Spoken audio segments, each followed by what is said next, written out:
Hi friends, welcome to my channel. അപ്പോൾ ഇന്ന് ഞാൻ വന്നിരിക്കുന്നത് ബ്രെഡും മുട്ടയൊക്കെ വെച്ചിട്ട് വളരെ പെട്ടെന്ന് തയ്യാറാക്കി എടുക്കാൻ പറ്റുന്നൊരു പലഹാരത്തിൻ്റെ റെസിപ്പി ആയിട്ടാണ്. നമുക്കിത് ബ്രേക്ക്ഫാസ്റ്റ് ആയിട്ടോ ഡിന്നറായിട്ടോ അല്ലെങ്കിൽ ഈവനിങ് സ്നാക്സ് ആയിട്ടോ ഒക്കെ കഴിക്കാവുന്നതാണ്.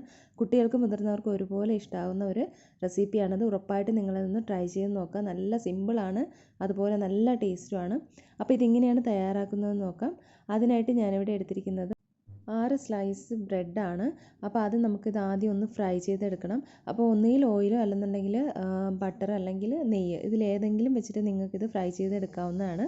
അപ്പോൾ ഞാനിതിവിടെ ആദ്യം ഒരു 4 എണ്ണം ഒന്ന് ഫ്രൈ ചെയ്തെടുക്കുന്നുണ്ട്. നിങ്ങൾക്ക് എത്രയാണോ വേണ്ടത് അതനുസരിച്ച് ഫ്രൈ ചെയ്തെടുക്കുക കേട്ടോ. അപ്പോൾ ഇത് അതിൻ്റെ മുകളിൽ കൂടി ഒരു അല്പം നെയ്യ് ഒന്ന് സ്പ്രെഡ് ചെയ്ത് കൊടുക്കുന്നുണ്ട്. ഒരു വശം ഒന്ന് ഫ്രൈ ആയി വരുമ്പോൾ തിരിച്ചിട്ട് കൊടുക്കാം. ഒരുപാടങ്ങ് ഫ്രൈ ആയി പോകരുത് കേട്ടോ, കരിഞ്ഞു പോകരുത്. അപ്പോൾ ഇത് പെട്ടെന്ന് തന്നെ ആയി കിട്ടും കേട്ടോ. ഹൈ ഫ്ലെയിമിലിട്ട് അല്ലെങ്കിൽ മീഡിയം ഫ്ലെയിമിലിട്ട് പെട്ടെന്നൊന്ന് അത് ചെയ്തെടുത്താൽ മതിയാകും. ഇനി ഈ ബ്രെഡ് ഒന്ന് ഞാൻ ബാക്കിയുള്ളതും കൂടെ ചെയ്തെടുത്തിട്ടുണ്ടായിരുന്നു. ഇതുപോലെ ഒന്ന് കട്ട് ചെയ്തെടുക്കുക. ആദ്യം 3ആയിട്ട് കട്ട് ചെയ്യുക, അതിനുശേഷം ഇതുപോലെ സ്ക്വയർ ഷേപ്പിൽ കട്ട് ചെയ്തെടുക്കുക. ഇനി ഇതേ പാനിൽ തന്നെ ഞാൻ ഒരല്പം ഓയിൽ, 1 ടീസ്പൂൺ അളവിൽ ഓയിൽ ഒഴിച്ച് കൊടുത്തിട്ടുണ്ട്. അതിലേക്ക് 3 മുട്ടയാണ് ചേർത്ത് കൊടുക്കുന്നത്. അതൊന്ന് സ്ക്രാമ്പിൾ ചെയ്തെടുക്കണം. അപ്പം മുട്ടയുടെ അളവ് നിങ്ങൾക്ക് കൂട്ടുകയോ കുറയ്ക്കുകയോ ഒക്കെ ചെയ്യാവുന്നതാണ് കേട്ടോ. അപ്പോൾ ഞാൻ ഇവിടെ എടുത്തൊരു ബ്രെഡിൻ്റെ അളവിൽ ഇത് കറക്റ്റായിരുന്നു. ഇത് ഞാനിവിടെ ഒരു പ്ലേറ്റിലേക്ക് മാറ്റുന്നുണ്ട്. അതേ പാനിൽ തന്നെ ഒരല്പം എണ്ണ കൂടി ഒഴിച്ച് കൊടുക്കുന്നുണ്ട്. ഒരുപാട് എണ്ണയൊന്നും ആവുന്നില്ല കേട്ടോ, 2 ടീസ്പൂൺ എണ്ണയൊക്കെ ആവുന്നുള്ളൂ. അതിലേക്ക് ഞാനിവിടെ ഒരു വലിയ സവാള ചെറുതായിട്ട് കട്ട് ചെയ്ത് ചേർക്കുന്നുണ്ട്. കൂടെ അതിലേക്ക് ആവശ്യത്തിന് ഉപ്പ് ചേർത്ത് കൊടുക്കുക. ഒരുപാട് ഉപ്പായി പോകരുത്, ബ്രെഡിനൊക്കെ ഉപ്പ് രസം ഉണ്ടാകും. ഈ സവാളയ്ക്ക് ആവശ്യമായിട്ടുള്ള ഉപ്പ് ചേർത്ത് കൊടുക്കുക. ഇനി ഇതിലേക്ക് വേണ്ടത് ഇഞ്ചി വെളുത്തുള്ളി ചതച്ചതാണ്. 1 ടീസ്പൂൺ അളവിൽ ചേർത്ത് കൊടുക്കുക. അതിൻ്റെ ഒരു പച്ച സ്മെല്ലൊന്ന് മാറുന്നവരെ ഹൈ ഫ്ലെയിമിലിട്ട് ജസ്റ്റ് ഒന്ന് ഫ്രൈ ആക്കി എടുത്താൽ മതി കേട്ടോ. കൂടുതലായിട്ട് വഴറ്റിയെടുക്കേണ്ട ആവശ്യമൊന്നുമില്ല. അപ്പോൾ ഇതിൻ്റെ ആ ഒരു പച്ചമണമൊക്കെ ഒന്ന് മാറി വന്നിട്ടുണ്ട്. ഇനി ഇതിലേക്ക് ചേർത്ത് കൊടുക്കുന്നത് മുളക് പൊടിയാണ്. ഞാനിവിടെ 1 ടീസ്പൂൺ അളവിൽ മുളക് പൊടി ചേർക്കുന്നുണ്ട്. കൂടെ തന്നെ ഒരു 1/2 ടീസ്പൂൺ അളവിൽ ഗരം മസാല ചേർക്കുന്നുണ്ട്. ഒരു 1/4 ടീസ്പൂൺ അളവിൽ ചിക്കൻ മസാല കൂടി ചേർക്കുന്നുണ്ട്. അപ്പം ഈ ഗരം മസാലയും ചിക്കൻ മസാലയും ഉറപ്പായിട്ടും ചേർത്ത് കൊടുക്കുക കേട്ടോ. വേറെ പൊടികളൊന്നും ഇതിൽ ചേർക്കുന്നില്ല. മഞ്ഞൾപ്പൊടി, മല്ലിപ്പൊടി ഒന്നും വേണ്ട.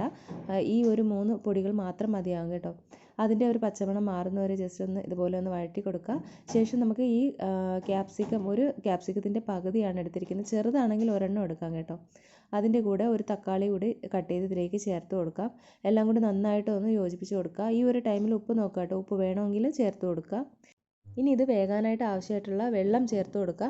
അപ്പം ഒരുപാട് വെള്ളത്തിൻ്റെ ആവശ്യമൊന്നുമില്ല. അടച്ച് വെച്ച് വേവിക്കരുത്. ഹൈ ഫ്ലെയിമിൽ അല്ല മീഡിയം ഫ്ലെയിമിലിട്ട് അതൊന്ന് വേവിച്ചെടുത്താൽ മതിയാകും കേട്ടോ. ഒരുപാട് വെള്ളം ഒഴിച്ച് അടച്ച് വെച്ച് വേവിക്കരുതെങ്കിൽ അതിൻ്റെ ആ ഒരു ക്യാപ്സിക്കത്തിൻ്റെ കളറൊക്കെ ഒന്ന് മാറിപ്പോകും. അപ്പോൾ ഇങ്ങനെ വേവിച്ചാലും കുഴപ്പമൊന്നുമില്ല കേട്ടോ. അത്യാവശ്യം വെന്ത് കിട്ടും. അപ്പോൾ വെള്ളം നന്നായിട്ട് വറ്റി വന്നതിന് ശേഷം ഞാനിതിലേക്ക് 1 ടേബിൾ സ്പൂൺ അളവിൽ ടൊമാറ്റോ സോസ് ചേർക്കുകയാണ്. അപ്പോൾ ഇത് ഉണ്ടെന്നുണ്ടെങ്കിൽ ഉറപ്പായിട്ടും ചേർക്കുക കേട്ടോ. റെസ്റ്റോറൻറ്റിൽ നിന്നൊക്കെ കിട്ടുന്ന പോലത്തെ ഒരു മഞ്ചൂരിയനോ അല്ലെങ്കിൽ നൂഡിൽസൊക്കെ കിട്ടുമല്ലോ, ആ ഒരു ടേസ്റ്റും ഫ്ലേവറും ഒക്കെയാണ് ഇതിന്. അതുകൊണ്ട് ഉറപ്പായിട്ടും നിങ്ങൾ ആ ടൊമാറ്റോ സോസ് ഒഴിവാക്കരുത് കേട്ടോ. ഇനി ഇതിലേക്ക് നമുക്ക് സ്ക്രാമ്പിൾ ചെയ്ത് വെച്ചിരിക്കുന്ന മുട്ടയും കൂടെ തന്നെ ബ്രെഡും കൂടെ ചേർത്ത് കൊടുക്കുക. എല്ലാം കൂടി നന്നായിട്ടൊന്ന് മിക്സ് ചെയ്ത് കൊടുക്കുക. അപ്പോൾ ഇത് ബ്രെഡ് ആയതുകൊണ്ട് തന്നെ ഇത് മിക്സ് ചെയ്ത് ഒക്കെ വരുമ്പോൾ സോഫ്റ്റ് ആയിട്ട് കിട്ടും കേട്ടോ. പക്ഷേ എങ്കിലും നല്ല ടേസ്റ്റാണ്. ഉറപ്പായിട്ടും നിങ്ങൾ ഒരു തവണയെങ്കിലും ഇതൊന്ന് ട്രൈ ചെയ്ത് നോക്കുക കേട്ടോ. ഇതൊരു ഇൻസ്റ്റഗ്രാമിലൊക്കെ വന്നിട്ടുള്ള വൈറലായിട്ടുള്ള ഒരു റെസിപ്പിയാണ്. അപ്പോൾ എല്ലാവർക്കും ഉറപ്പായിട്ടും ഇത് ഇഷ്ടമാകും. നിങ്ങൾ തീർച്ചയായിട്ടും ഇതൊന്ന് ട്രൈ ചെയ്ത് നോക്കുക കേട്ടോ. നന്നായിട്ട് മിക്സ് ചെയ്ത് എടുത്തതിന് ശേഷം ഇതിലേക്ക് ഒരല്പം മല്ലിയില ചേർക്കുന്നുണ്ട്. ഒരുപാട് വേണ്ട, ഒരല്പം മാത്രം മതിയാകും. ഇത് ഞാനിതിൽ ചേർത്ത് കൊടുക്കുന്നുണ്ട്. നന്നായിട്ട് ഒന്ന് മിക്സ് ചെയ്തെടുക്കുന്നുണ്ട്. അപ്പം നിങ്ങളിതൊന്ന് ട്രൈ ചെയ്ത് നോക്കിയിട്ട് വീഡിയോ ഇഷ്ടമാവണമെന്നുണ്ടെങ്കിൽ ലൈക്ക് ചെയ്യാനും ഷെയർ ചെയ്യാനും ചാനൽ സബ്സ്ക്രൈബ് ചെയ്യാനും മറക്കരുത്. സബ്സ്ക്രൈബ് ചെയ്യുമ്പോൾ ബെല്ലൈക്കനും ഓൾ ഓപ്ഷനും കൂടി ഒന്ന് ക്ലിക്ക് ചെയ്യണം. എങ്കിലേ ഞാനിടുന്ന വീഡിയോസിൻ്റെ നോട്ടിഫിക്കേഷൻ കിട്ടുള്ളൂ. പുതിയ റെസിപ്പിയായിട്ട് നമുക്ക് വീണ്ടും കാണാം. അതുവരേക്കും എല്ലാവർക്കും ബൈ. താങ്ക്